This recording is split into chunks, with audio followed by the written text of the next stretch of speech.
How many babies you want?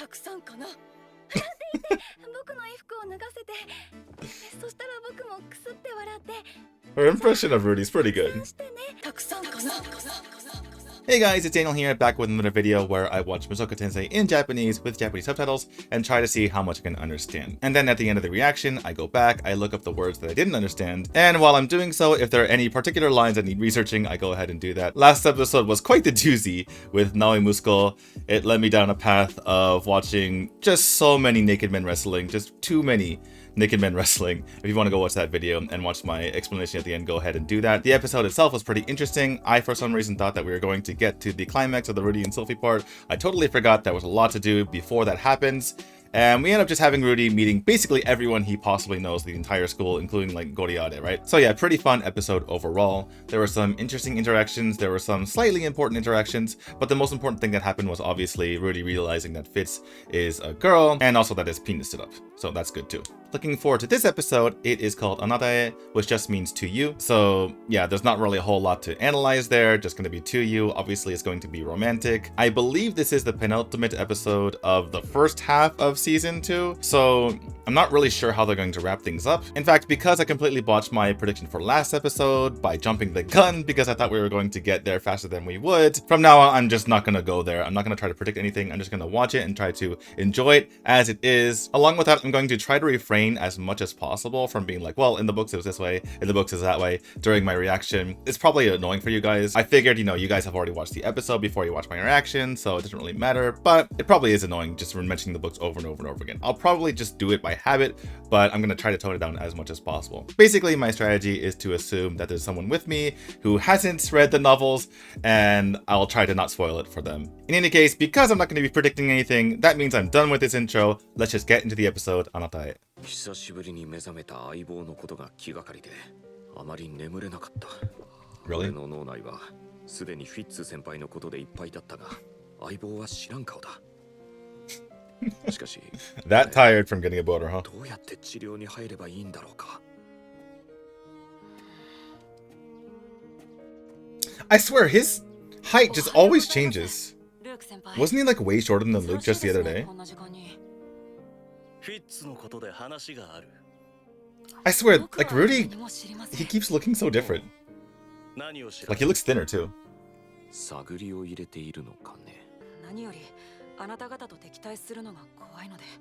I wonder, totally unrelated to this episode, but I wonder what made him decide to grow a ponytail. Just to like copy his dad because he figured it looks good on his dad. We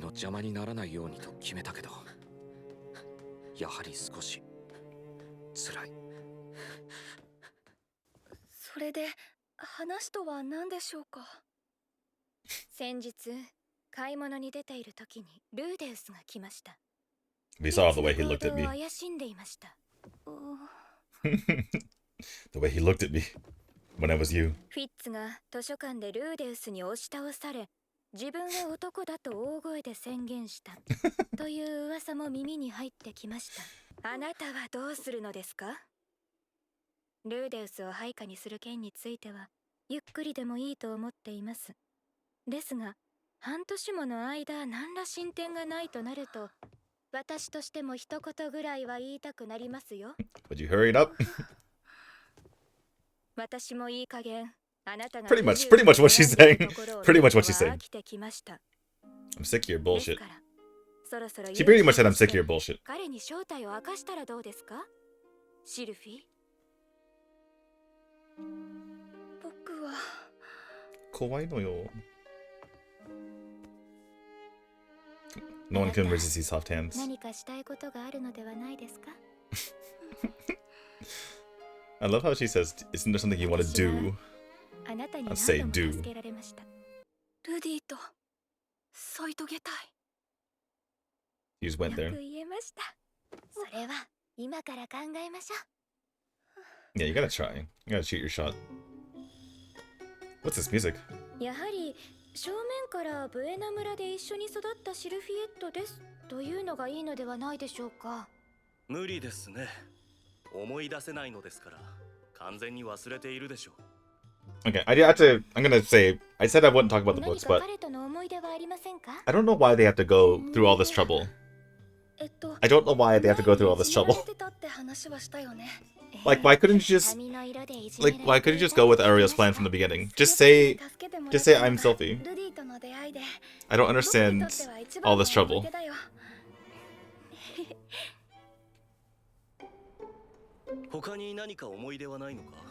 No. Okay. Pretty sure this all took place in one place. Okay, I'm doing it again. 魔術の練習をしてたら雨が降ってきてね。ルディのお家でお風呂に入ることになって、その時無理やり脱がそうとして、そのパンツを引きずり下ろされて。This is so bad. それでThey're so uncomfortable. それは素敵な話ですね。わかりました。Let's reenact that. ルーデウスと具体的にどうなりたいのですか？ルディと具体的に。I want him to take me. ベッドは一緒で。ルディは Straight for the bed. になるから子供の数は何人がいい？なんて聞いてくるかもしれない。そしたら僕も下品になって、ルディったら僕に何人産ませたいの？なんて聞き返して、ルディはくすりと。How many babies you want? たくさんかな。なんて言って僕の衣服を脱がせて、そしたら僕もくすって笑って。Her impression of Rudy's pretty good. なんて言っちゃって。シルフィー、この作戦はあなたの努力次第です。はい。下手れた失敗は許しません。She forgot that she was talking to Ariel. She's just like in her own thoughts. 言えなかったなんてことになったら。アスラ王国第二王女の名において以後、 Laying down the law. ルーデウス・グレイラットとの一切の接触を禁止します。本気で生きなさい。Yeah, laying down the law. You better do it. You better do it. よろしい。では、作戦内容を話します。This very just articulate and detailed, overly complicated plan. Let's go over it.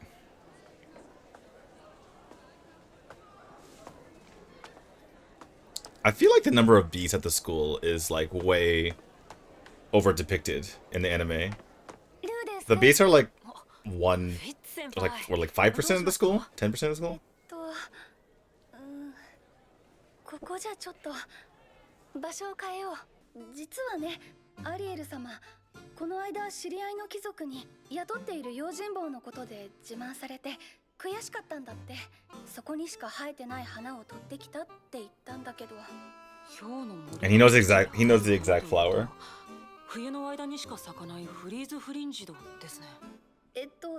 それでね、アリエル様も引っ込みがつかなくなって。Yeah, in her inner thoughts, she's like, "Oh, it's a good thing we actually looked up the flower before we came up with the plan." なるほど、そういうことですか。知り合いの冒険者に行って格安で譲ってもらいましょう。ルーデウス君、それは良くないよ。僕の No. It has to just be us. It has to just be us. 力と言ってもいろいろあるでしょう。人と人とのつながりも力です。No. バレたらアリエル様が恥をかいちゃうし。そうですか。では、ステージリーダーの面々を集めて。Rudy, read between the lines. Rudy, read between the lines. そいつらは Read between the 全にも lines. 僕らと同時期に森に入るだけです。そんな人たちいなくても僕とルーデウス君がいれば余裕でしょ。わかりました。その依頼、謹んで受けさせていただきます。ありがとうルーデウス君。一人で森に入るのは不安だったんだ。I need a big, strong man like you to go with me. ごめんね。用意を全部任せちゃったみたいで。But they're on their own way. いえいえ、護衛の依頼と考えれば当然のことでしょう。僕は高いですよ。高いって、そりゃそうかもしれないけど。ルディを How expensive お are 金 you? で買う。そこまで雪を溶かしながら直線で移動しますので、周囲を警戒しつつついてきて。 That snow is so deep. Jesus. I guess they are in the north. どうぞ握ってみてください。でかい。どうですか、太さの方は。太い You ね。 like the thickness? 両手で持つことを想定してたのかな。 Dude, really stuff. I think 赤 this. のと Yeah. 大丈夫かな。すぐに散らしますので。やばい。ルディに教わったように水分を雲にそれを冷やして落とす。 He's like, wait, what? He's like, what? I've never not been able to stop the rain before. 申し訳ありません、フィッツ先輩。今日はちょっと調子が悪いようです。 Looks like my impotence has spread from my dick to my magic. してなかったせいだね。多分。しょうがありません。 I wonder if she actually felt a difference この先に when she 洞 did 窟 it. があったはずです。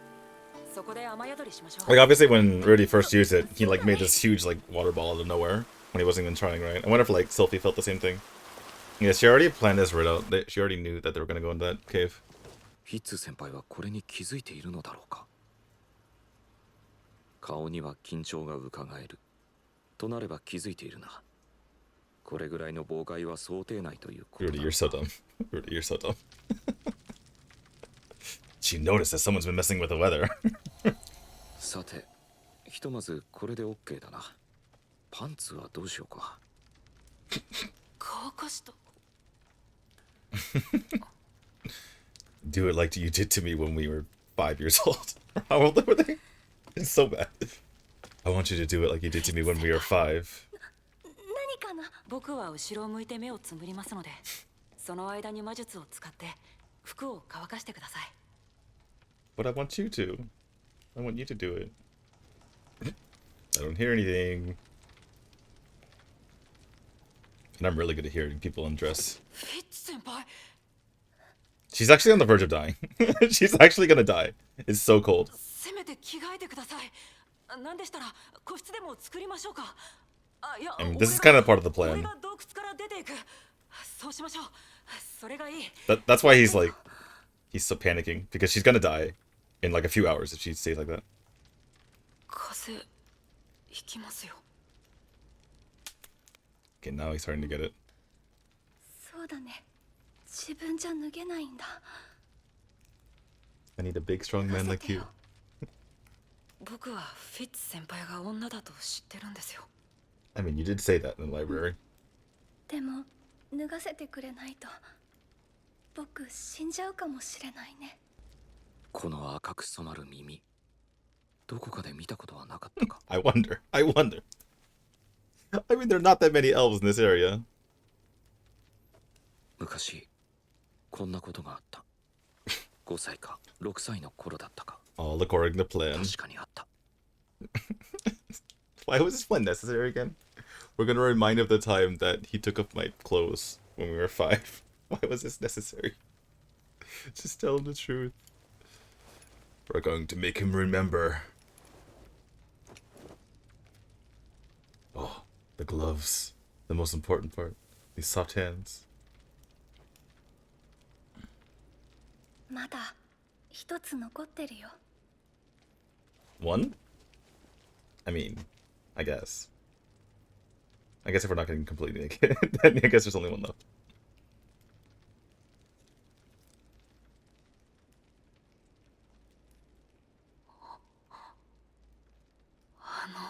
フィッツ先輩。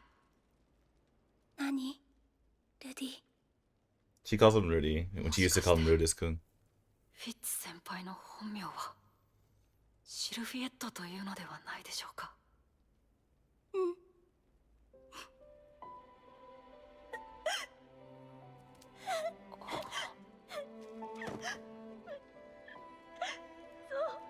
僕はシルフィエット。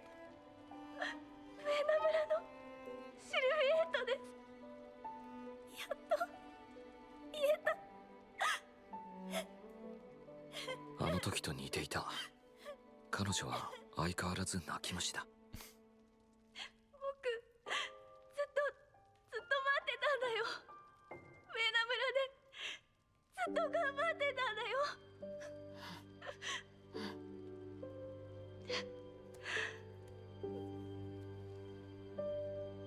昔からずっとレディが好きでした。今はもっと好きです。もう離れないでください。ずっと一緒にいたいです。伝えたい. Finally, the payoff. So I'm not really good at showing my emotions or kind of conveying to you how I'm feeling. But I will just try to say it in words that I really liked that episode. It was a really good payoff. It was exactly how I felt when I was listening to it in the audiobooks. And honestly, 10 out of 10. 10 out of 10. There was no reaction from me the entire time because I just wanted to soak it in.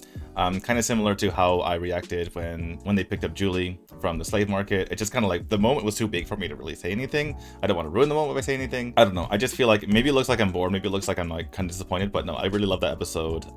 Everything was building up to this. Looking back on how they kind of paced this entire season so far, they rushed through a lot of the battle scenes in order to make sure that moments like these had as much time to breathe as was necessary. And that's, I think, a really good decision in the end. Because if this was rushed, it would like ruin the entire season for me, for sure. So the fact that they'd let this breathe as much as possible, they took their time, everything went extremely slowly in a good way, and we got our payoff. And it was really emotional, and I was on the verge of crying, but I don't really cry that easily. I kind of wish I'd cried, actually. Crying feels good sometimes. But like I said before, I've been rooting for Sylphie and Rudy this entire time. I always talk shit about Rudy for being such a dumbass, but it's partially because, you know, in this kind of romantic situations, I'm always such a dumbass too. So I'm like, why don't you understand? Why don't you get it? I'm like talking to myself as well. As far as the actual content, both now and when I was listening to the audiobooks, I was wondering why they came up with such a cockamamie plan. It's like, why don't you just go to him? And yeah, I guess it's really weird because he's been at the school for over a year now, and it's hard to like kind of say like, oh, by the way, I'm Sylphie. It's just bizarre to be like, oh yeah, remember that one time when he made a mistake and accidentally took off my clothes because he didn't realize that I was a girl, and that was extremely embarrassing for me and everything. Yeah, let's just do that again.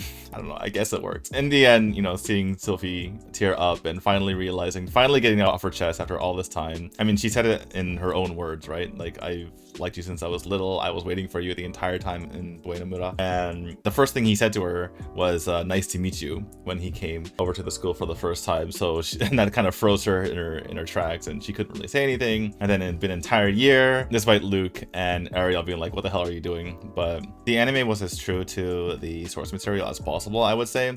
There's a couple things in the plan that were a bit different. I think the ring was just a signal to Ariel that she was there, and to kind of have the extra magicians on the side help out. There were like magicians in the background, if I remember correctly. But the person who continued the ring going was Sylphie. Rudy being like, wait, what? How come I can't use magic now? It was kind of funny. The last thing I'll say with regards to Sylphie is they've kind of hinted at her personality a little bit here and there. She was looking at her wand earlier in this arc and kind of getting like horny a little bit and turning red and thinking about Rudy. And there's other times where you kind of see her personality as well, but to see her kind of go all out, to see her kind of lose herself in front of Ariel and Luke and be like, I wonder what we would do to me, how many babies do you want to make, was really fun because you get to see another side of her personality. It's not just Rudy who's a pervert, she's definitely a pervert herself. And that was just kind of fun to see as well. Anyway, that's all the thoughts that I have here before I go ahead and research the words that I didn't know on probably a different day because I'm already tired today. But yeah, this episode pretty much met my expectations, which it was a really high bar to meet, so I'm very satisfied.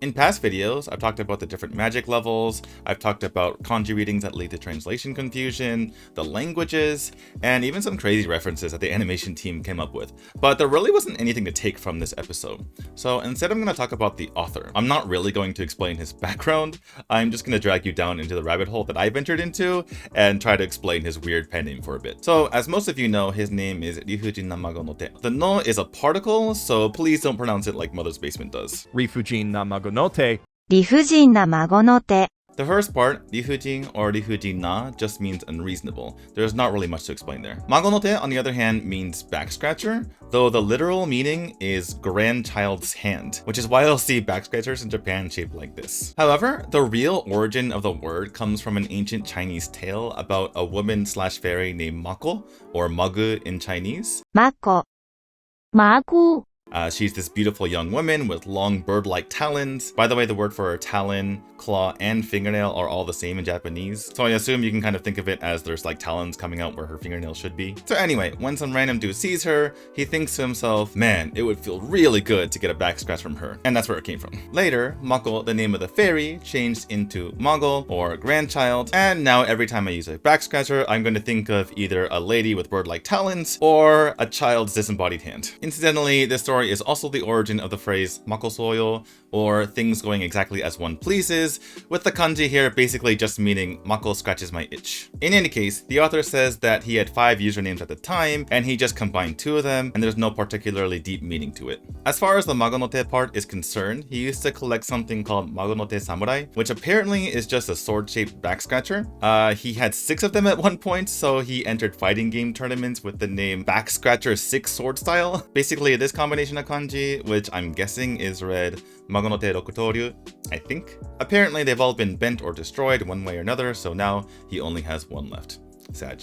Alright, wrapping up the video, let's take a look at the words that I had to look up. This time there were only 7 words, which is easily a record. Usually I'm somewhere between 15 and 20 words. And that's after double checking this word, which I was pretty sure I knew in the moment if you look at my reaction. The only reason why I double checked was because I saw the official English translation as I want to be with Rudy, which is just not what she said. So I had to look it up again just to make sure I wasn't crazy. Other than that, I'm not 100% sure why there were so few words this week. I think it's because there was a lot of easy to understand dialogue, mostly because of the people participating in the dialogue. For example, Elinolese and Warigari and Zenova, they talk very weirdly and use words you wouldn't normally use in casual Japanese language. But in any case, I'm happy to get through this episode without too many issues. That's going to be it for me today. Thank you as always for watching. Make sure to like, comment, and subscribe, and I'll see you guys later. Bye.